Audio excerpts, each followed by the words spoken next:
Esto que es muy importante, decíamos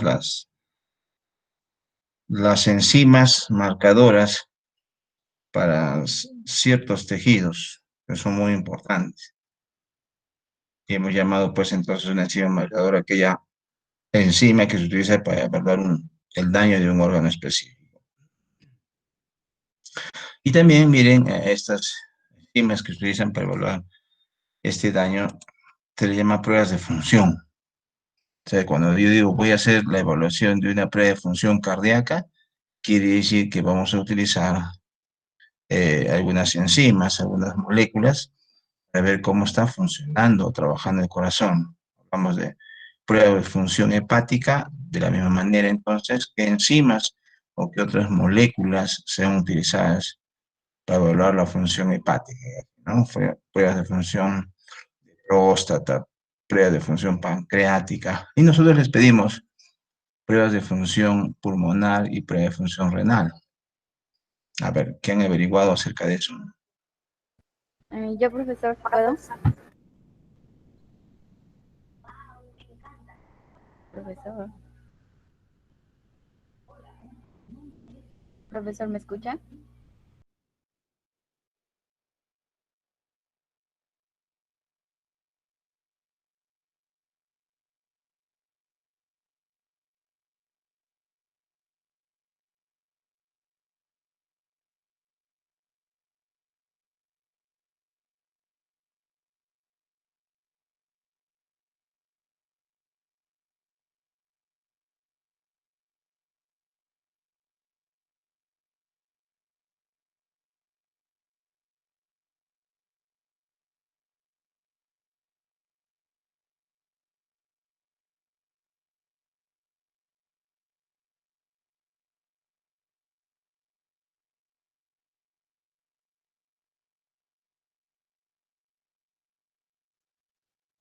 Se nos fue la pantalla.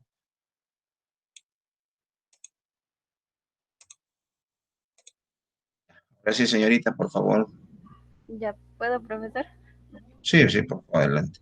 Ya, yo encontré en los marcadores enzimáticos, en el caso del daño, de un daño renal, a la fosfatasa alcalina, a la gamma glutamil transpeptidasa, a la alanin aminopeptidasa y a la ala aminopeptidasa.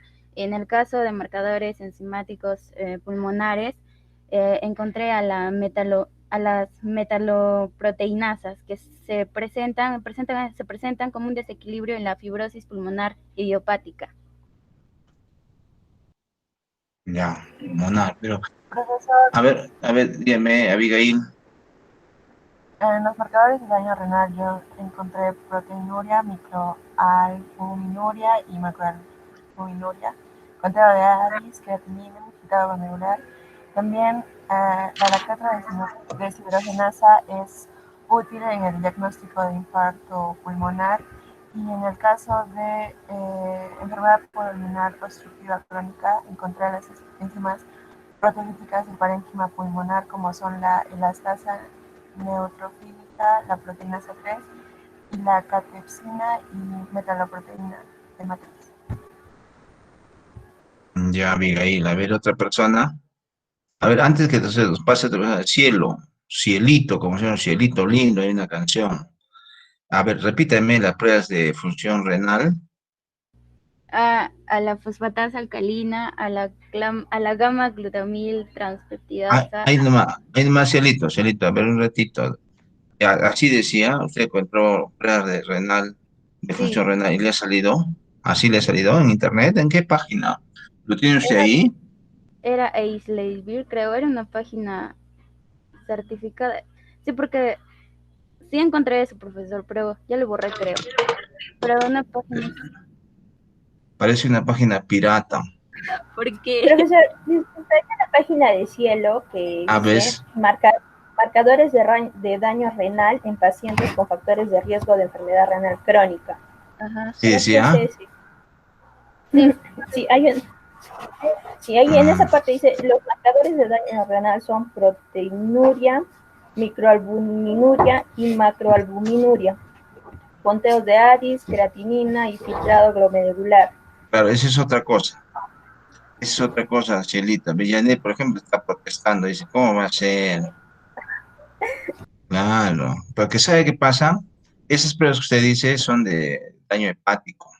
Nunca pueden ser utilizadas como, o sea, muy bien, no está bien lo que averiguó usted, o sea, eso que dice usted, proteinuria, bueno, es una prueba de función, ahí está bien, por eso decía, las pruebas de función utilizan no solamente enzimas, utilizan otros metabolitos que no son enzimas, son proteínas también, y otros que no son obviamente no son proteínas, sino que son moléculas diversas, ¿no es cierto?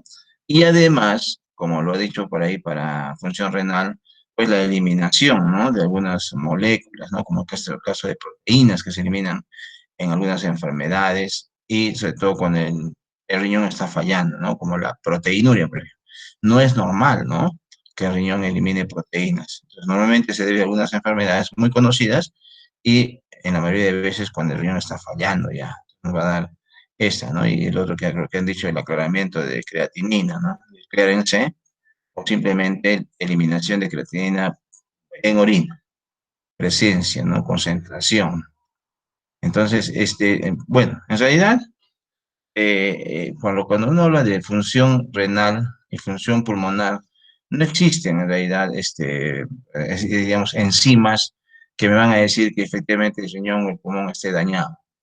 Lo que sí son otras pruebas que nos sirven para ayudar en la función, como decíamos, pues se llaman pruebas de función, les decía, ¿no? ¿Qué utilizan pruebas de función? Enzimas o proteínas, otras moléculas, y de pronto, como ustedes han señalado, la eliminación, ¿no es cierto?, de algunos otros metabolitos. Por eso decían, averígüeme las pruebas de función. Pero me falta a mí en las pruebas de función pulmonar, sobre todo y renal. A ver, ¿alguien averiguado algo más? Pruebas de función pulmonar. Ahora, por ejemplo, que está de moda, decimos ahora, ¿no? En el caso del coronavirus. ¿Ustedes creen que están haciendo pruebas de función pulmonar? ¿Qué se está haciendo? ¿Cuál es la pruebita más clásica que está haciendo que el pulmón está fallando? ¿Alguien tiene entendido eso? ¿Han escuchado? Incluso hablan en esta televisión, rato han señalado, y todo el mundo conoce. Y en casa todo el mundo de repente tiene, de repente ustedes, todos tienen en casa ese aparatito. ¿Qué se está utilizando? ¿No? ¿El metro? Oxímetro. El oxímetro, pues claro que sí. ¿Ya? Saturómetro también se le conoce en clínica. Por eso cuando uno entra a la clínica, entra cuarto año, incluso ya en semiología en tercero, ya te dicen lo que tienes que ir comprándote para que vayas evaluando a los pacientes, ¿no?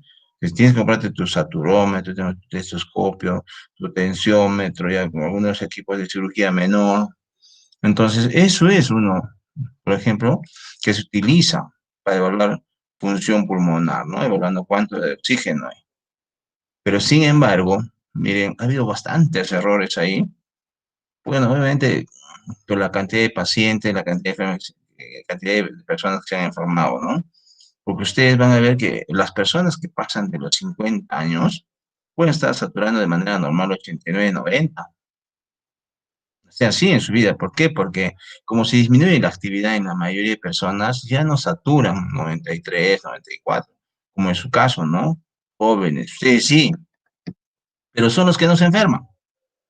A ver, díganle a una persona de 60 años, mírenle su saturación, 92, 91 y normal, 90 de pronto en un momento, o cuando se levanta. A ver, a su mamá, a su papá, si pasan de 60 años, al abuelo, al abuelito, a la abuelita, ahí mírenle cuando se levanta, 88, normal,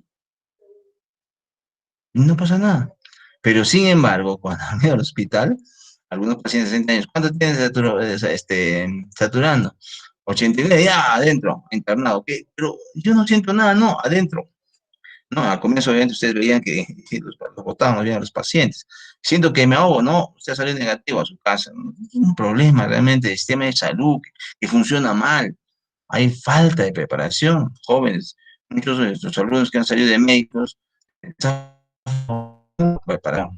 Por eso algunos pacientes se han muerto en su casa, pero no están, porque la bendita prueba, pues, rápida, que es una estafa, ha hecho que mucha gente también muera. Y en los últimos casos ahora más bien usted va con, de repente una persona que ni siquiera le ha dado el coronavirus, satura 89 y nueve y lo interna. Y ahí en el hospital se contagia.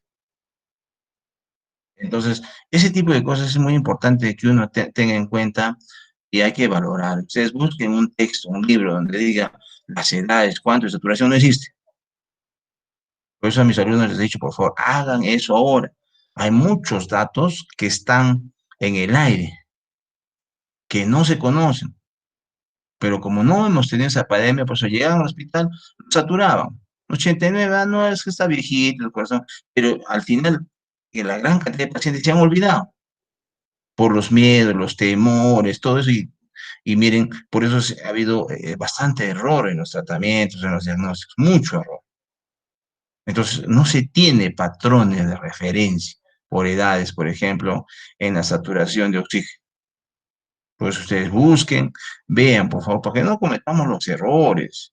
Porque en muchas conferencias nosotros hemos señalado así, a intensivistas, a internistas, neumólogos. Usted tiene patrón, no, pero no dígame, por favor. ¿Por qué no usted no tienen patrones normales de saturación en las diferentes edades, siquiera cada 10 años? ¿Cuánto es de 0 a 10 años? De 10 a 20, de 20 a 30, 30, voy a decir, mínimo. No hay, no existe.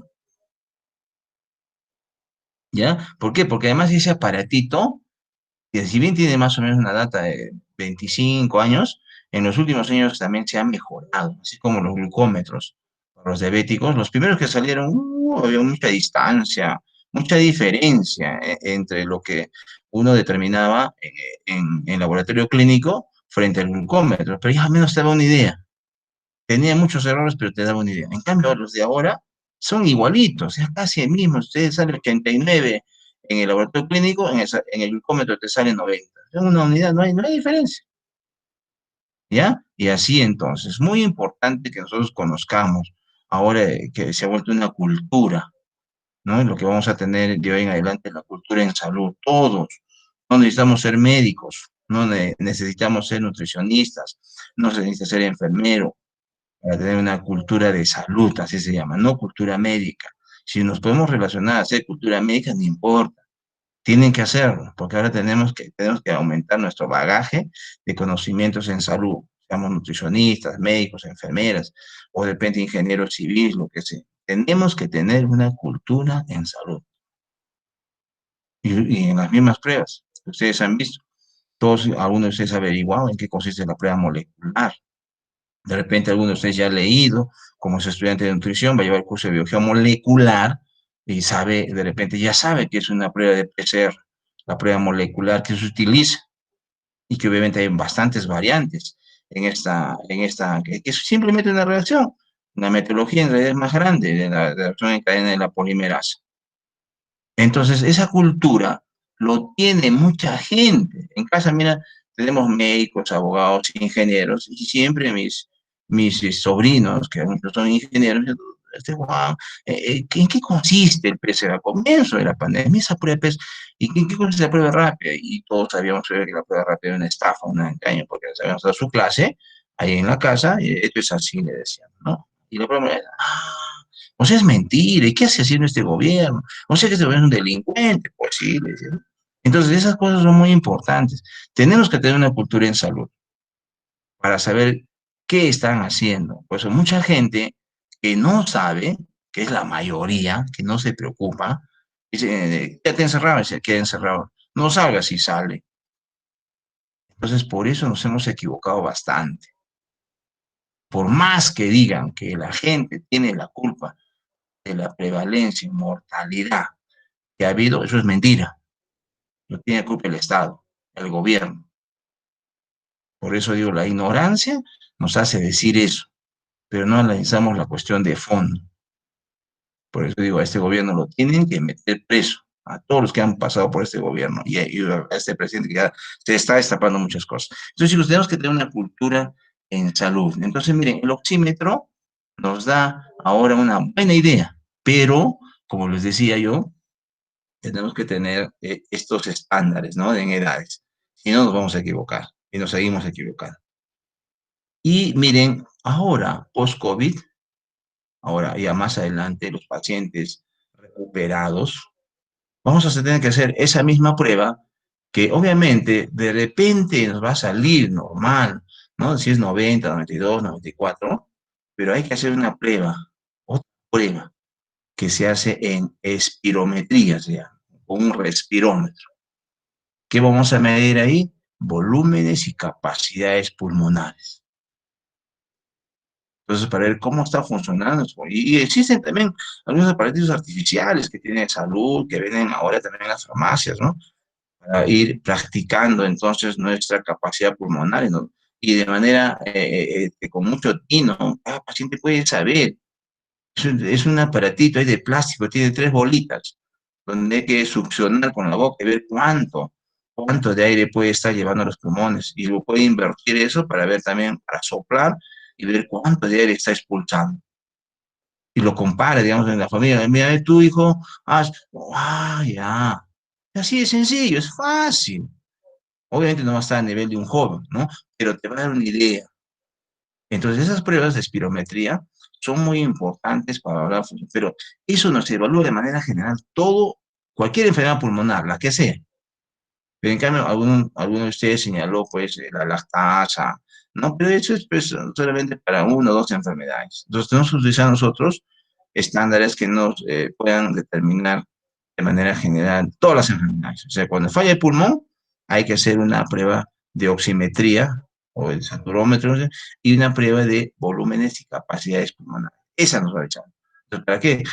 Para asma, de enfermedades pulmonares restrictivas, obstructivas, etcétera, etcétera. Cualquier tipo de enfermedad nos va a decir la espirometría, cómo está funcionando tu pulmón. Y a partir de ahí ya buscamos entonces qué enfermedad tiene el paciente pulmonar. Ya. ¿Listo? Entonces, esas cosas es importante que nosotros tengamos en cuenta, lo que es cultura en salud. Chicos, tenemos que hacer eso, porque a veces los nutricionistas le preguntamos, no, yo soy nutricionista y no me interesa. No, por favor, todo está integrado. Todo está integrado. Muchos ingenieros, muchos abogados conocen bastante ahora de medicina, mejor a veces que un médico. Y es más, abogados y ingenieros que se han enfermado conocen más de su enfermedad que el propio médico. Me están sugiriendo, mira, yo he leído esto acá, eso se hace en Europa, algunos médicos se molestan, que son mediocres, obviamente. Pero los verdaderos, a ver, déjenme averiguarles. Ya, sí, pues tome usted, entonces, le vamos a dar así, ¿no? Porque obviamente el médico tiene la experiencia, ¿no? Tiene más tiempo porque trabaja en eso, pero tiene que saber escuchar también sugerencias de los pacientes que tienen ciertas enfermedades. Obviamente el paciente que se preocupa, el paciente que no le interesa, dice, entrega en cuerpo y alma al médico y a veces comete errores y el paciente se complica y obviamente le va a echar la culpa al médico, pero no tuvo ningún tipo de participación. El paciente tiene que tener participación ahora. Todos tenemos que tener una cultura en salud. De lo contrario, simplemente, si no queremos saber nada, de lo que nos está pasando, entonces nos vamos a complicar. Voy a ser no solamente por nosotros, sino también por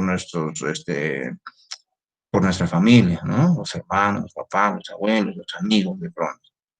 Y más aún los nutricionistas que están ahora integrados de manera holística a la medicina. ¿Listo? A ver, ¿alguna prueba de función renal? ¿Algo que hayan averiguado, por favor? Profesor, yo averigüé y apareció la cistatina C o también la NGAL, que en inglés era neutrophil gelatinasa asociada a lipocalina. ¿Cómo es? Ya. Fernanda, Geraldine Fernanda Tello, ¿verdad? No. Sí, ¿no? Sí. Fernanda Tello, ya. ¿Alguien más? Profesor, la prueba de María, filtración molecular María de Los y Ángeles. la prueba de creatinina en sangre. Ya, prueba creatinina.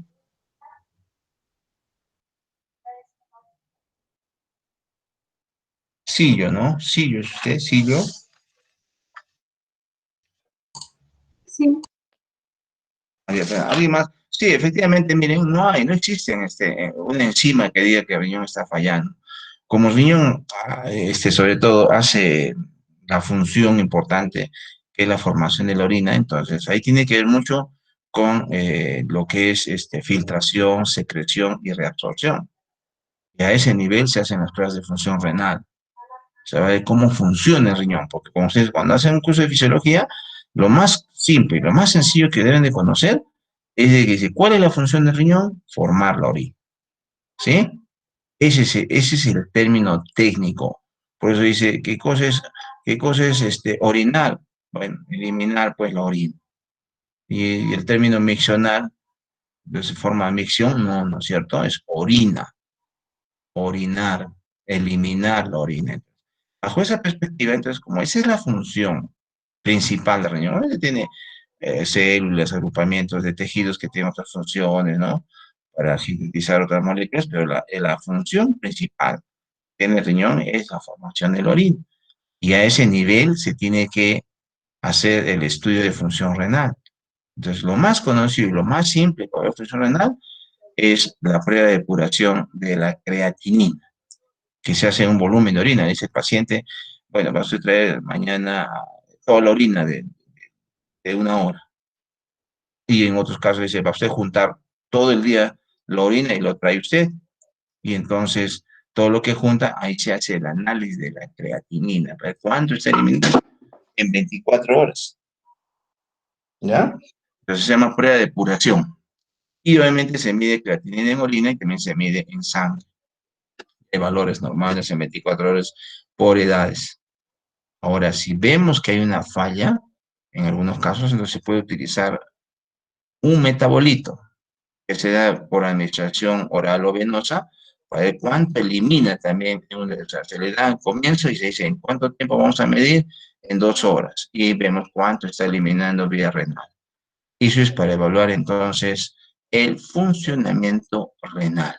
Se llama prueba de función renal. Hay muchas entonces que se van coadyuvando para determinar entonces a qué nivel está el daño del riñón. Porque muchas veces el paciente puede eliminar más y puede llevar a confundir, ¿no? Por ejemplo, en los que hacen actividad física intensa, no tiene una depuración más alta, como la creatina fosfato es la que proporciona la energía a nivel muscular. Entonces, cuando se degrada la creatina fosfato con la creatinina, pasa a la sangre y se elimina mucho más. Ese dato también es muy importante tomar en cuenta para no equivocarnos, ¿no? Entonces, y así, miren, se van haciendo pruebas de función para que no haya error. Entonces, es un poco diferente para lo que es pulmón y para lo que es riñón, de acuerdo a la función que cumple. ¿Listo? Muy bien. Veamos entonces nuestra siguiente pregunta. Dice, ¿para qué se analiza al paciente el caso clínico nitroglicerina sublingual? A ver, ¿qué dice? Profesor, Leonardo Emanuel. la nitroglicerina sublingual se aplica como unas pastillitas, creo, y como dice, ¿no? Se pone debajo de la lengua.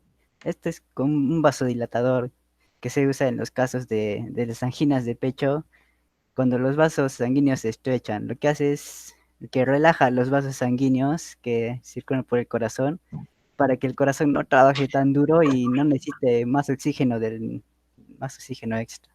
Sí, para que no trabaje tanto el corazón y para que disminuya el dolor, supuestamente. Ya, Leonardo, ¿qué más? Señora María, creo. Sí, profesor. Como dijo mi compañero, es para dilatar los vasos sanguíneos y así mejorar el flujo de sangre y mejorar también el dolor de pecho que tenía el paciente. Muy bien. Geraldine también que quería hablar, creo.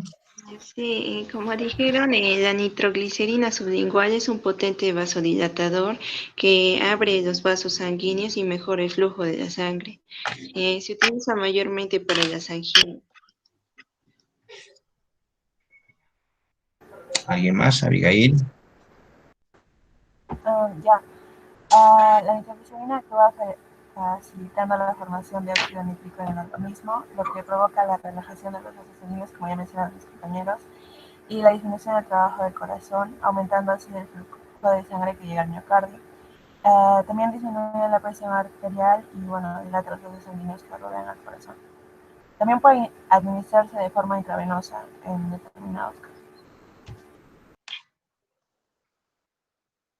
Muy bien. ¿Alguien más? Yo, profesor. Yo Lenia y Renzo. A ver, Renzo. Ya.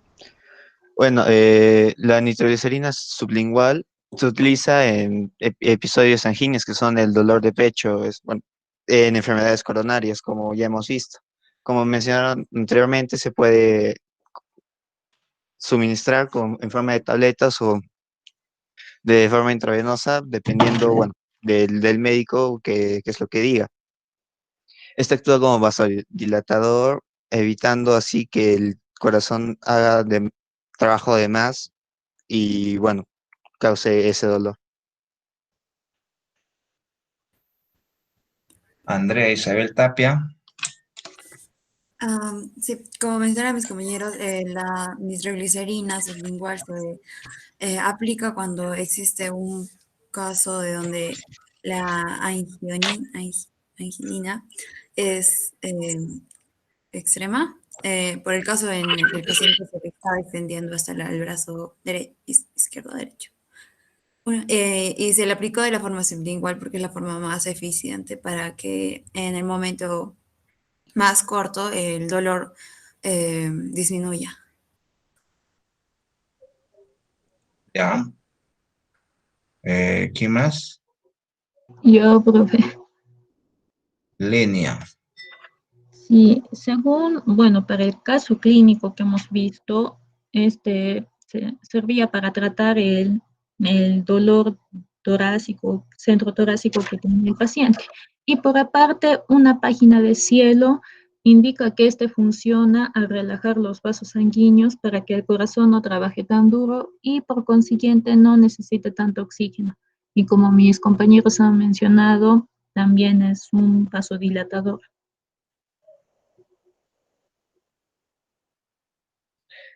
¿Quién más? Ya, profesor. Sí, se utiliza para tratar episodios de anginina, que es el dolor en el pecho, y también se puede utilizar para la prevención de estos. Es un vasodilatador que relaja los vasos sanguíneos para mejorar el flujo de la sangre. Solange Villanueva, ¿no? Sí, profesor. ¿Alguien más? De ahora en adelante, entonces ya nadie va a decir, como dijo mis compañeros, ¿ya? Dicen su opinión o lo que han averiguado, lo que han respondido en el cuestionario y nada más. Ya nadie va a decir lo que dijo mis compañeros. Vamos a bajar menos un punto al que diga eso, ¿ya? Cada uno sabe lo que ha averiguado. A ver, ¿en qué se diferencia una enzima de otra en cuanto a su estructura, propiedades físicas y actividad? ¿Quiénes han averiguado?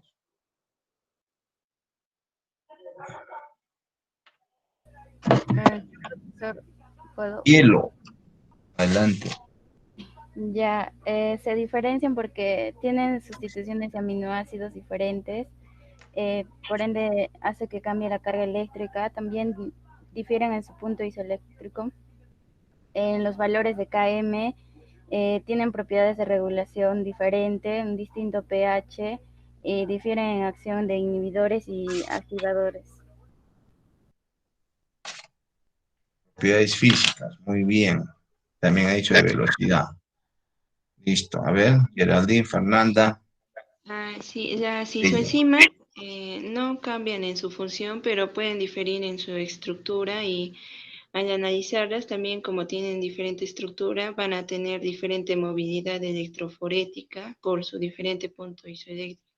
También pueden diferir en la ubicación, por ejemplo, en la seca isoenzima MB que está en el corazón y la seca isoenzima MM que está en el músculo esquelético.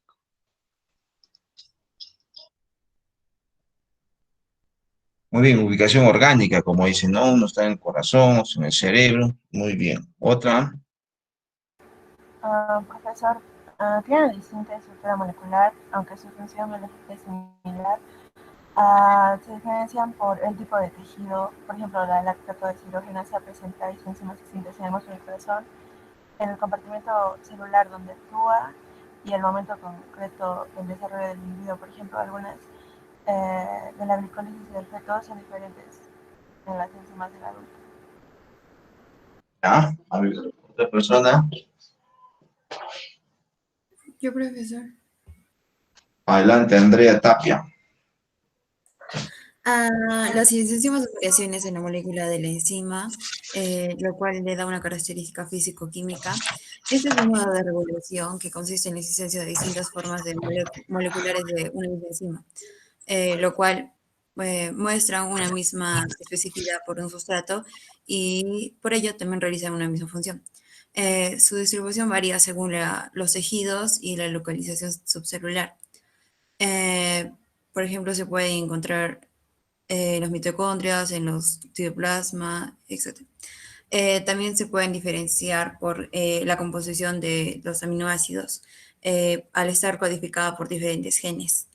Eh, por ejemplo, uno sería el citocromo P450.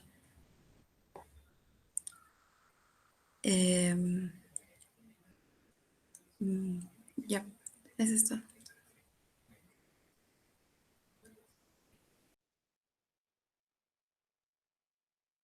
Muy bien, otra persona.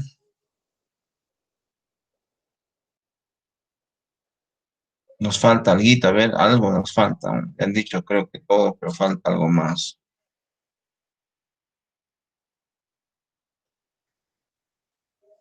De repente, Leisha, ¿está Leisha Taco por ahí? Leisha Taco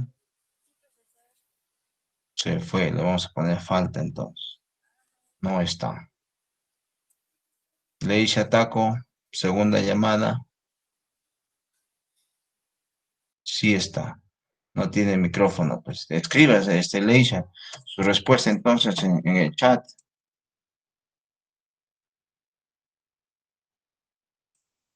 ¿Ah? A ver, estará presente Yamile Ramos.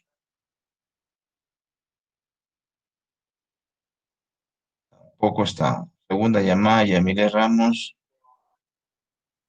Última llamada, Yamile Ramos.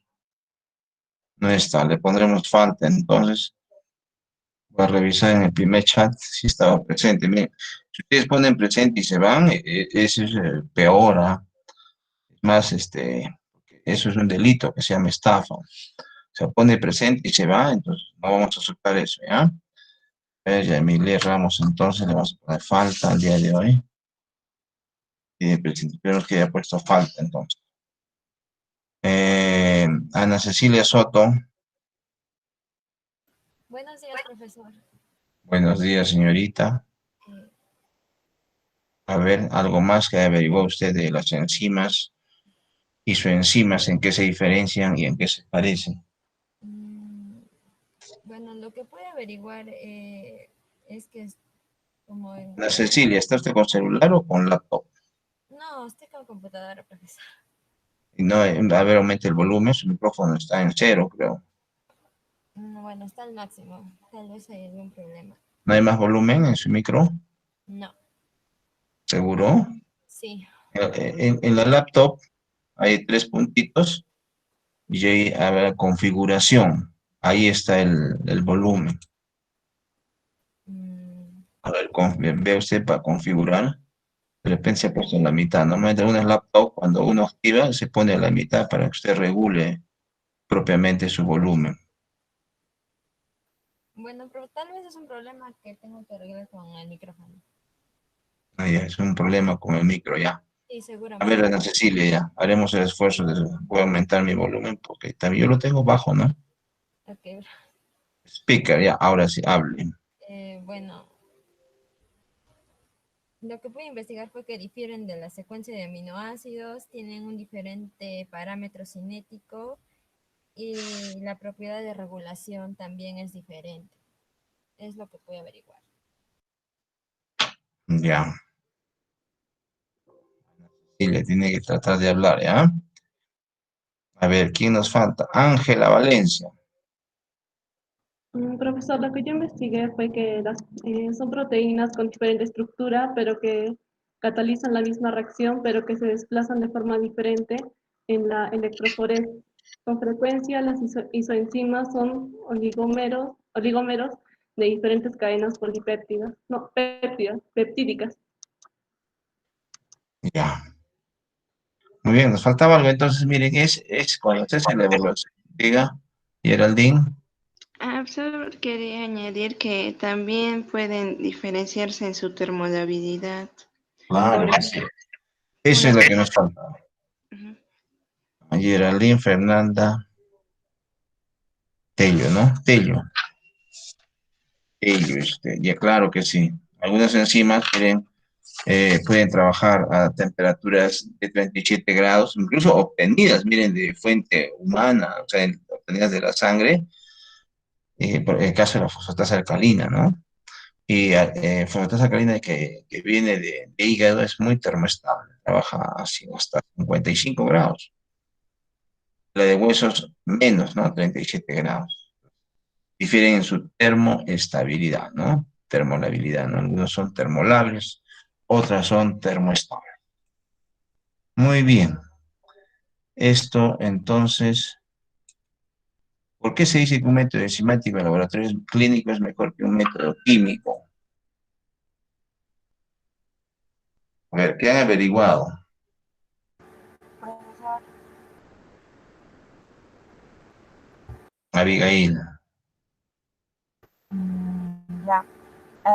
Los métodos químicos tienen como desventaja la poca sensibilidad ante pequeños cambios de concentración y un insuficiente intervalo de análisis, lo cual limita su uso en pacientes pediátricos y geriátricos.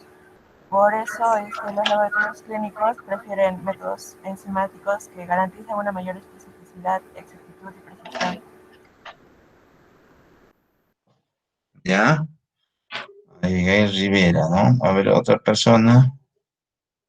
Yo, profesor. Ana Andrea. Por ejemplo, en el método químico se utilizan, por ejemplo, marcadores, pueden ser biológicos o no biológicos, no sé, iones, etc. En el método enzimático se usan netamente enzimas, lo cual en el método químico lo que se reconoce es el grupo funcional. Sin embargo, en el método enzimático se reconoce el grupo funcional y da un sustrato concreto, porque como dice, los enzimas tienen especificidad por ciertas sustancias. Entonces, así es por ello que el método enzimático es mejor que un método químico para determinaciones bioquímicas. Muy bien, Andrea. ¿Alguien más? Profesor, Geraldine. el método enzimático sería mejor porque las enzimas son más específicas al analizar el componente. En cambio, el método químico puede reaccionar con otros y el resultado no sería un poco dudoso.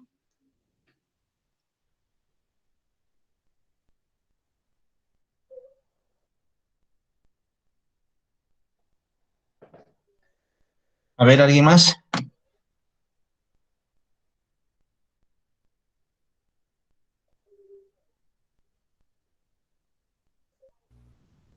Ya, profesor. Cielo. Ajá, sí, ya sí. El método enzimático es de gran utilidad porque ayuda, ¿no?, en el diagnóstico de diversas enfermedades debido a que es muy específico y tiene una alta sensibilidad. Por el contrario, entonces se dice que es mejor, ¿no? En cambio, el método químico no es tan específico y requiere de ciertas características para poder recién lograr ser acertado o algo así. ¿Ya? ¿Qué más?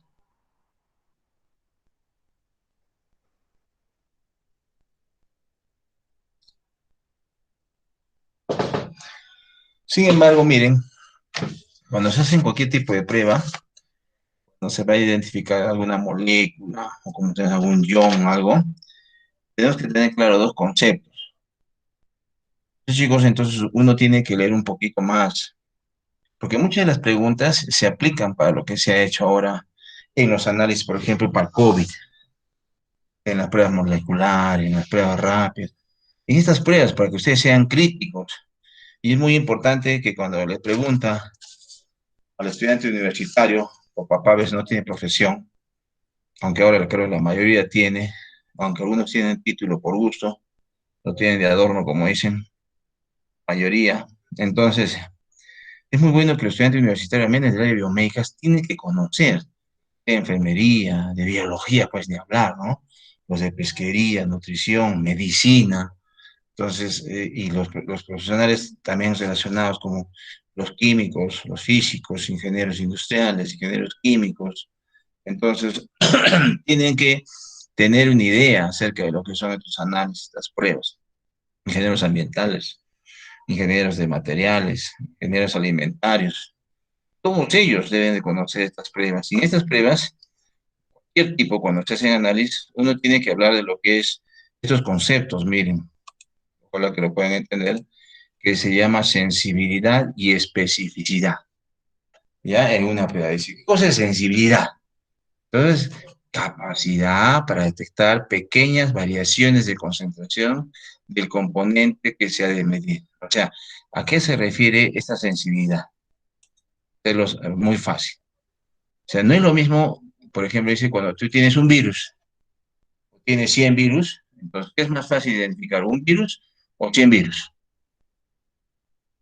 Cuando vamos a tomar la muestra, cuando tomamos del paciente, ¿ya? Cuando vamos a tomar la muestra del paciente, ya ustedes saben que se hace un hisopado nasal y de garganta también, ¿no? Se hace un hisopo, se mete y se raspa, ¿no? Células de la fosa nasal y de la garganta. Entonces, ahí vamos a encontrar, dependiendo cómo esté infectado el paciente, pues, cuántos virus vamos nosotros a tener en el hisopado. Entonces, no es lo mismo determinar un virus que 100 virus. ¿Cuál es más fácil de identificar? ¿Uno o 100 virus? A ver, ¿qué dice? ¿Cuántos? ¿Qué es más fácil de identificar? ¿Un virus o 100 virus? Sí. Claro, ¿no es cierto? Eso primero. ¿Estamos bien? Entonces, eso es sensibilidad. ¿Ya? ¿Y qué es especificidad? Entonces, que puedas identificar solamente ese componente, en este caso ese virus, que no se cruce con otros virus. Pero sin embargo, miren, para que ustedes lo tengan claro, en las pruebas rápidas, se identifica la respuesta que tiene el organismo frente a la presencia del virus. ¿Y cuál es la respuesta? La producción de anticuerpos. ¿Estamos bien? O sea, nosotros vamos a producir anticuerpos cuando ya tengamos el virus. ¿Estamos bien? Y son pues las conocidas, la inmunoglobulina M y la inmunoglobulina G. Pero what is the problem? Como dicen los norteamericanos, pero ¿cuál es el problema? Que estos anticuerpos van a tener o van a salir a la sangre y van a producirse frente a los virus que tengan muy parecidos al SARS-CoV-2, o sea, el coronavirus que nos ha causado esta pandemia. ¿Quién se parece mucho? El VIH. ¿Quién se parece mucho? El de la influenza. H1N1, H1N2, 3, 4, todo eso es. Y de la gripe normal. ¿Saben cuántos virus nosotros tenemos que pueden estar en estas épocas de estación? Incluso ahora se dice que todo el año, 3 más. O sea, en total, la prueba rápida puede identificarnos 5 tipos de virus para todos nosotros. Y entonces, yo digo, ¿es altamente específica esa prueba? No. ¿Es sensible? Puede ser sensible, bajo. Por eso entonces existen full falsos positivos. ¿Qué quiere decir falso positivo? Que una persona tenga una H1N1, tenga una gripe, va a salir positivo porque ahí va a estar el anticuerpo. Falso positivo. ¿Sí? No tenga, entonces, no tenga el virus. Y en otros casos, como no tiene buena sensibilidad, entonces podría tener COVID, pero no lo detecta. Y entonces el paciente sale negativo. Es peor un falso negativo que un falso positivo. ¿Por qué? Porque el falso negativo dice no tienes. Y la persona está dándose por la calle hasta ahora y está contagiando a mucha gente. Entonces, esas pruebas rápidas por eso no sirven, porque se ha detectado, sobre todo en las pruebas chinas, que hay un 80% de falsos negativos. O sea, de cada 100 pruebas, 80 la posibilidad de que puedan salir falsos negativos. Y obviamente también falsos positivos. En cambio, la prueba molecular, que es la PCR, primero, es muy específico. ¿Por qué? Porque te puede detectar, miren, solo al virus, solo la secuencia, porque como se ha secuenciado al virus, entonces se ponen anticuerpos, primero se amplifica y luego se pone un anticuerpo que va a identificar solamente al virus. No va a confundirse con el VIH ni con otro. Y lo otro es altamente sensible, 99.999, porque dice que no existe una prueba que es al 100%. Por eso muchas personas que les gusta molestar a los biólogos moleculares, entonces dicen, no, tampoco es, no, pues la posibilidad de error es una en un billón. O sea, de casi todos los habitantes de la Tierra, entonces puede haber 3, 4 errores. Entonces no hay, pues, es una gran mentira. Entonces, ¿es específico? Sí, porque te va a detectar solamente ese virus. ¿Y es sensible? Sí, también, porque ¿saben qué? Si ustedes tuvieran un solo virus, el PCR lo identifica. Fácil de hacerlo, porque en la técnica de reacción en cadena de polimerasa lo que se hace es amplificar. O sea, se degrada el virus y luego se pone lo que van a ver ustedes en biología molecular, lo que se llaman los cebadores, y luego se amplifica. O sea, lo convertimos al virus de ser uno, lo convertimos en millones. Y luego utilizamos la prueba de especificidad y decimos positivo, sí. Les explicaría cómo es esa técnica del PCR, pero este es un curso de biología molecular que puede demorar 1 hora más o menos. ¿Ya? Solamente las pruebas. Entonces son altamente específicas y altamente sensibles. Eso es lo que uno debe tomar en cuenta cuando va de cualquier tipo de prueba, sea química, enzimática, molecular, rápida, lo que ustedes quieran. Por eso, para que ustedes vayan averiguando un poquito, les hemos puesto algo sencillo, ¿no? La diferencia en método químico y método enzimático. ¿Cuál es el gran problema? Como algunos de ustedes lo han señalado del método químico, identifica grupos funcionales, ¿no es cierto? ¿Qué sucede? Que si ustedes encuentran en una muestra 2 grupos funcionales de 2 moléculas diferentes, las van a identificar. Si hay 3, peor. ¿Sí? Entonces tenemos nosotros 5 moléculas que van a tener el mismo grupo funcional, los 5, y solamente usted quiere saber de uno solo, entonces va a salir alterado o con algunos errores en el análisis químico. Por eso se dice que estos son de baja especificidad. ¿Ya? Y obviamente eso le va a dar menor sensibilidad, porque hay que tener a veces bastante muestra para poder hacer el método químico, porque si hay poquito, hay trazas, no lo identifica. Nos complicamos ahí. En cambio, el método enzimático, bueno, enzimas, ustedes saben que son altamente específicas. Puede haber muchos sustratos ahí, pero la enzima solo va a identificar un solo sustrato. Y eso le va a dar bastante sensibilidad, ¿no? Que haya uno solo o 2 sustratos, también lo va a identificar, porque la enzima va a colocar en su sitio activo al sustrato. Por eso entonces, en general, en esto, las enzimas pues son mejores que un método químico. Pero como le decíamos, los conceptos que nosotros debemos de manejar ahí son el de sensibilidad y especificidad, para que tengamos claro, ¿ya? Muy bien, entonces, tomen en cuenta eso, por favor. Cultura de salud, como les hemos dicho, por favor. Ustedes tienen que ir preocupándose un poco más. Siguiente. En los pacientes con infarto de miocardio se recomienda en el tratamiento los ácidos grasos poliinsaturados, ¿no? De cadena larga incluso. ¿Qué tipo y en qué tipo de fuentes se encuentran? O sea, ¿por qué se recomiendan y dónde se encuentran? A ver, han averiguado. Yo, profe. Adelante, Janet. Las grasas poliinsaturadas incluyen grasas omega 3 y omega 6. Estos son ácidos grasos esenciales que el cuerpo necesita para el crecimiento de las células y el funcionamiento del cerebro. Nuestro cuerpo no produce ácidos grasos esenciales, así que solo se pueden obtener de los alimentos.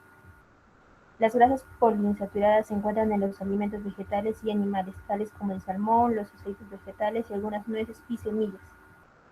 Ya, profe, gracias.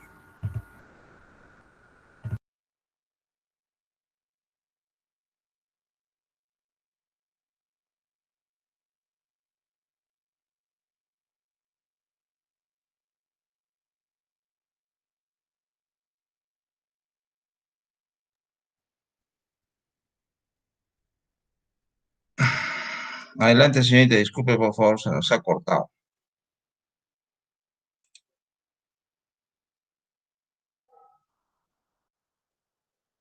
Adelante. Omiña. Ahí. Se fue. A ver, otra persona. Yo, profesor. María de los Ángeles. Ya. El ácido, podría ser el ácido linoleico y se encuentra en aceite de la semilla, especialmente el de la soya, el girasol, el maíz y los frutos secos. ¿Quién más? Yo, profesor. Osorio. Ya, Cielo, luego Leonardo.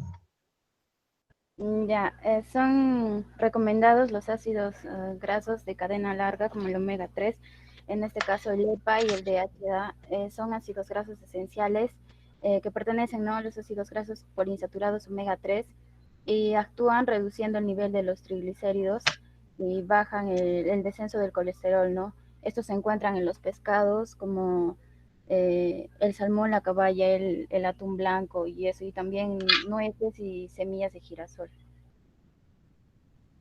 Muy bien. Leonardo.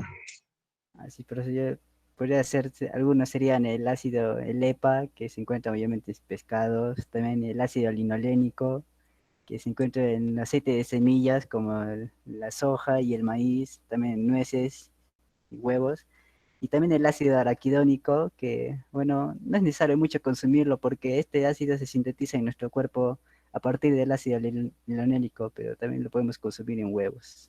Pues, Muy bien. ¿Quién más? Profesor. Abigail Rivera. Ya. Mayormente es para el omega 3. Todos los efectos se atribuyen al EPA y a los derivados metabólicos, aunque actualmente se plantea que el DHA sería un agente cardioprotector mucho más potente que el EPA. La ingesta de aceite de pescado reduce la ocurrencia de lesiones ateroscleróticas, también disminuye la frecuencia de paros cardíacos y reduce la mortalidad global en pacientes con riesgo de enfermedad cardiovascular. Además de mejorar el perfil lipídico, los ácidos grasíticos poliinsaturados omega 3 ejercerían leves disminuciones de la presión arterial. Y también el ALA es otro tipo de ácido graso omega 3 que se encuentra en las nueces, las semillas de soya, el queso de soya, la linaza y algunos aceites. Muy bien. ¿Quién más? Profesor, disculpe. Ana Cecilia, luego Lenia, ¿ya? A ver. Bueno, averigüé también que, bueno, el omega 3 como sirve para reducir los triglicéridos, como que es la grasa en sangre, y el omega 6 que controla el azúcar en sangre y baja la presión arterial, los podemos encontrar en las nueces, en el pescado, como el salmón, aceite, girasol, también en la palta, pero no se debe sobrepasar tampoco su consumo. Podría venir a ser como del 25 al 30% de la dieta alimenticia también. ¿Ya? Lenia. Bueno, estos pueden ser, por ejemplo, el EPA y el DHA, que son el omega 3, se encuentran en pescados azules como el salmón, caballa, atún, bonito, y también en el aceite de pescado.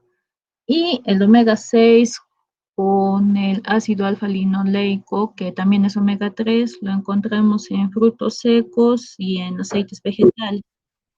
Y bueno, estos también ayudan a reducir la grasa mala. Muy bien. ¿Quién más? Yo, profesor. Adelante, Andrea. Los ácidos grasos omega 6 y omega 9 se denominan esenciales porque el organismo puede sintetizarlos. La ingestión de pescados, de aceites de vegetal, atunes, aceites de diferentes semillas son los que pueden brindarnos estos tipos de ácidos grasos. Estos minimizan el riesgo de padecer aterosclerosis y la formación de colesterol. Además, disminuyen los triglicéridos y reducen la presión sanguínea. Su consumo ayuda a evitar o a reducir el daño isquémico que es consecuente al ataque cardíaco. También puede reducir o Sí, puede reducir los riesgos a los síntomas como la diabetes, como es el caso del paciente, ya que él muestra diabetes mellitus y además presenta la presión arterial baja. ¿Quién más? ¿Alguien más? Yo, profesor. Adelante, Jocelyn, Shirley. Ya. Los, los ácidos grasos poliinsaturados que serían los recomendados son de cadena larga, que es el omega 3, principalmente el ácido eicosapentaenoico y el ácido docosahexaenoico, que es el DHA, que están presentes eh, más en los pescados grasos o azules, que vendría a ser el atún, la sardina, el bonito, el jurel y los frutos secos como las nueces, y que producen diversos efectos saludables en la salud humana, especialmente a nivel cardiovascular.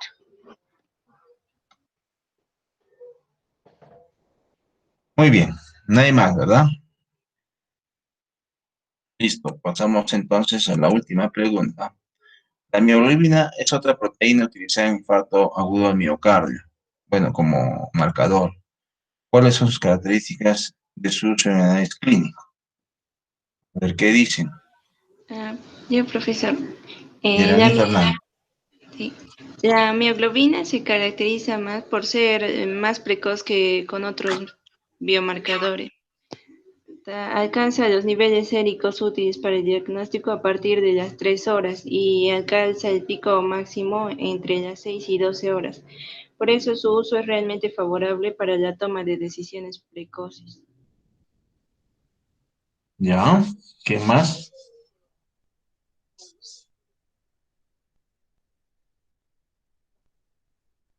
¿Nadie más averiguó? Puedo, profesor. Adelante, cielo. La mioglobina es una proteína que actúa como reserva de oxígeno por su contenido de hemo. Se encuentra en las células del músculo cardíaco y esquelético y facilita el movimiento del oxígeno desde la sangre hacia el músculo, donde cumple su función de reserva. La medida de mioglobina en sangre resulta útil para detectar una lesión muscular. Es una proteína pequeña capaz de transportar oxígeno, ¿no? ¿Qué más? Yo, profesor. Adelante, vida. La mioglobina es una proteína de localización citoplasmática de bajo peso molecular. Esto hace que alcance rápidamente la circulación tras alteraciones moderadas de la permeabilidad celular. También quería agregar que la probabilidad de que un marcador cardíaco sea positivo en un paciente con necrosis miocárdica depende de sus propiedades de liberación celular y de su aclaramiento plasmático, del tiempo que haya transcurrido entre su medida y el inicio de la lesión miocárdica y de las características, especialmente de la sensibilidad analítica y de la imprecisión. La alta sensibilidad limitada por su baja especificidad durante la fase tal vez un punto en contra de la mioglobina. Muy bien, Abigail. ¿Alguien más? Yo, profesor. Renzo Salcedo, adelante. Ya. La hemoglobina es capaz de transportar el oxígeno. Esta se encuentra en los músculos, también en el músculo cardíaco. Cuando hay una lesión en algún tipo de músculo, esta se libera hacia la sangre. Y bueno, la sangre lo lleva hasta los riñones, donde se filtra y se libera hacia la orina. Podemos usar la medición de mioglobina en la orina para sospechar si existe alguna lesión muscular importante. A veces también se usa la medición de mioglobina con la troponina para ver si es que hay un marcador, como un marcador cardíaco de infartos, pero de una forma precoz.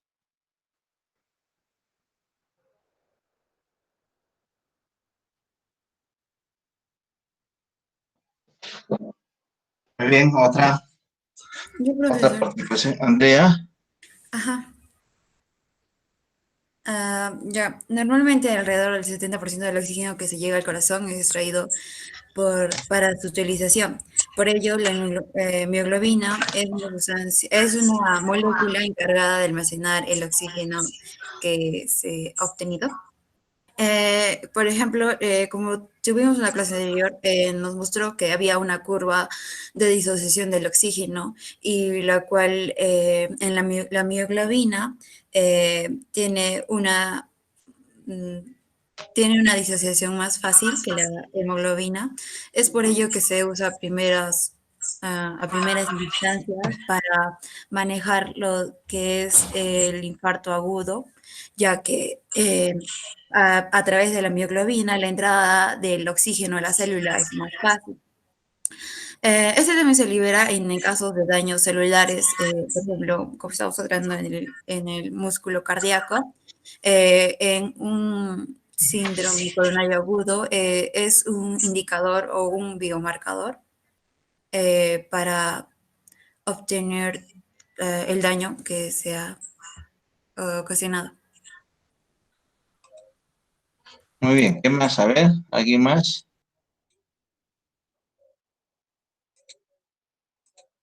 ¿Alguna otra respuesta? ¿Alguna desventaja que tuviera la mioglobina?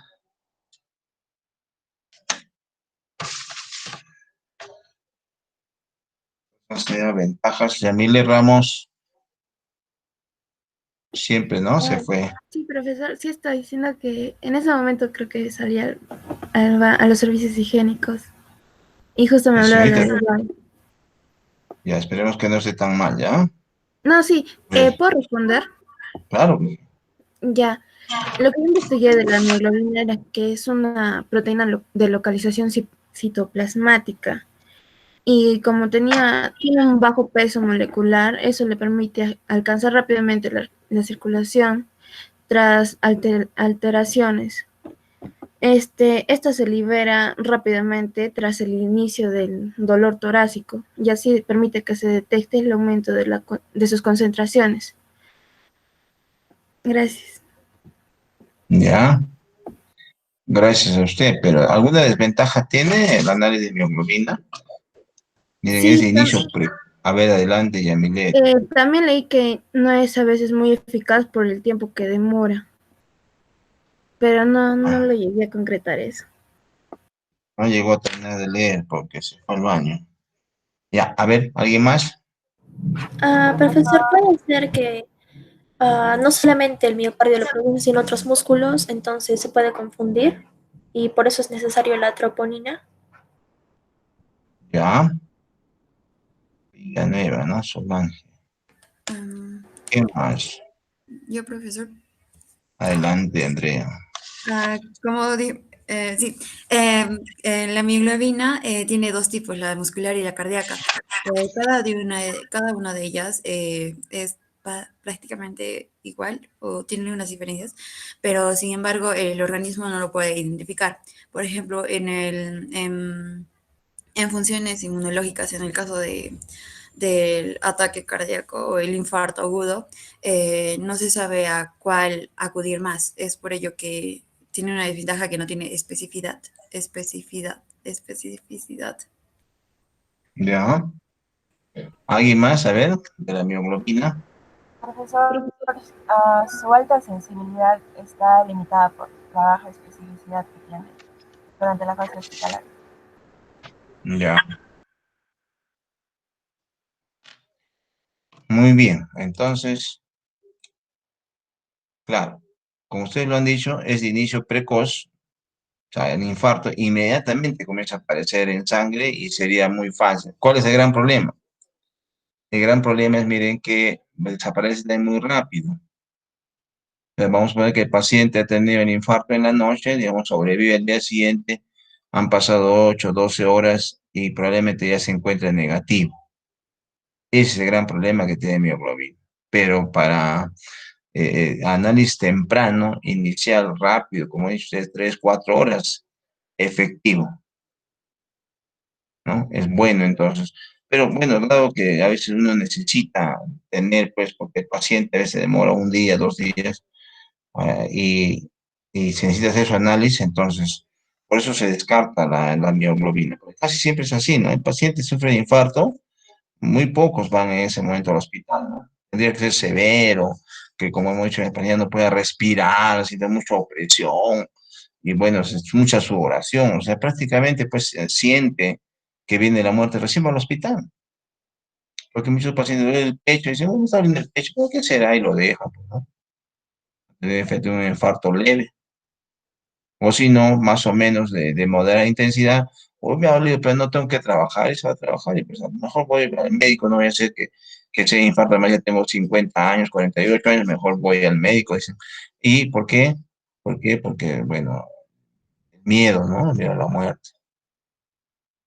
Entonces, mioglobina en esas situaciones no sirve, porque ya pasan más de 8, 10, 12 horas, y lo más probable es que se encuentren valores normales, o sea, salga negativo. Pero tiene obviamente su cualidad de que en el momento del infarto, mientras se muere el paciente, ahí se hace el análisis, saldría entonces muy efectivo indicándonos que el paciente ha tenido su infarto al corazón, ¿no? Muy bien, entonces, con eso hemos terminado nuestra práctica de hoy día. Enzimología clínica,